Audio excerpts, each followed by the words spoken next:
Hello दोस्तों, एक बार फिर से स्वागत है आप सभी का आपके अपने यूट्यूब चैनल इंग्लिश आनियत पर।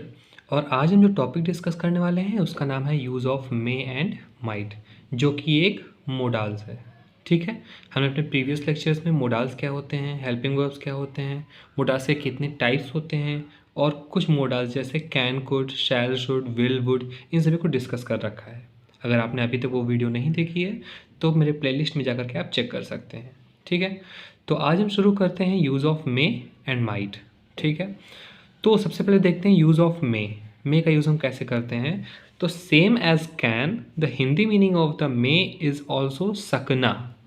सकना मीन्स कैन मीन्स भी सकता है कहते हैं, है ना, और मे मीन्स भी सकना या सकता है होता है। ठीक है, but can and may use to express different expressions. लेकिन इन दोनों के जो एक्सप्रेशंस होते हैं वो क्या हैं, वो एकदम अलग होते हैं। जैसे कौन से अलग होते हैं, हमने कैन में क्या पढ़ा है, कैन में हमने पढ़ा है कि कैन का यूज़ हम तब करते हैं जब हमको स्ट्रेंथ शो करनी होती है, पावर शो करना होता है, एबिलिटी शो करना होता है ना। लेकिन हम मे का यूज़ कब करते हैं, जब भी हम परमिशन लेते हैं या परमिशन देते हैं। ठीक है, गिव एंड टेक परमिशंस में हम मे का यूज़ करते हैं। कैसे करते हैं, एग्जांपल्स के थ्रू समझेंगे। अब अपने टीचर से पूछते होंगे मे आई कम इन, क्या मैं अंदर आ सकता हूँ। तो वहाँ पे आप परमिशन ले रहे होते हैं टीचर से, इसलिए आप मे लगाते हैं। ठीक है, तो ये में आपके परमिशन के लिए होता है। लेकिन अगर मैं यहाँ पे कैन लिखूँ, कैन आई कम इन, तो वो आपके स्ट्रेंथ और पावर को शो करेगा। मतलब क्या मैं अंदर आ सकता हूँ, मैं इतना एबल हूँ कि अंदर आ सकता हूँ, वो आपकी एबिलिटी को शो करेगा। लेकिन अगर आप मे लगाते हैं यहाँ पे तो वो आपके परमिशन को शो करेगा। ठीक है, इसी तरह से may we sit in the lawn, क्या हम लॉन में बैठ सकते हैं। May I take these books, क्या मैं वो बुक्स ले सकता हूँ। You may take this book, तुम ये बुक ले सकते हो। ये यहाँ पे अभी यहाँ तक यहाँ पे क्या हो रहा था, ये तीनों क्या सेंटेंसेस थे, टेक परमिशंस के। ठीक है, अब ये सेंटेंसेस क्या हैं आपके, गिवन परमिशंस, जहाँ पे परमिशन दे दी जाती है। कैसे, you may take this books, this book, आप ये बुक ले सकते हो। यू मे कम इन, आप अंदर आ सकते हो। टीचर बोलता है ना, यू मे कम इन, आप अंदर आ सकते हो। रुचि में seat in the lawn, Ruchi lawn में बैठ सकती है। तो जहाँ पर भी मे यूज़ हुआ होता है वहाँ पे हम समझते हैं कि ये परमिशन से रिलेटेड है, या तो परमिशन लिया जा रहा है या फिर दिया जा रहा है। लेकिन अगर इन्हीं सेंटेंस में कैन लग जाए तो वहाँ पे परमिशन से नहीं, वहाँ पे स्ट्रेंथ आपको शो करता है, स्ट्रेंथ। और क्या होता है, वहाँ पे पावर शो होती है, वहाँ पे एबिलिटी शो होती है कि आप इतने एबल हो या नहीं हो। इस तरह से हमारे सेंटेंसेस होते हैं मे के। ठीक है, और अगली कौन से रूल्स होते हैं मे को हम बनाते हैं जब, क्या होता है, may is use to express the possibility, ठीक है, और probability of happening any incident. मतलब किसी भी काम के होने की प्रोबेबिलिटी या फिर पॉसिबिलिटी। पॉसिबिलिटी मतलब संभावना, प्रोबेबिलिटी मतलब भी संभावना, है ना। इन दोनों चीज़ों के किसी भी चीज़ को होने की संभावना में हम मे यूज़ करते हैं। जैसे the news may be false, ये जो समाचार है ये गलत हो सकता है। ठीक है, गलत हो सकता है, ये एक संभावना है, क्या चीज़, ये न्यूज़। ऐसे ही the train may be late, train क्या है, वो लेट हो सकती है, संभावना है कि लेट हो जाए। उसी तरह रमेश मे कम टुमारो, ये संभावना है, पॉसिबिलिटी है कि कल रमेश आ जाए, है ना। ठीक है, तो इस तरह से हम मे का यूज़ करते हैं।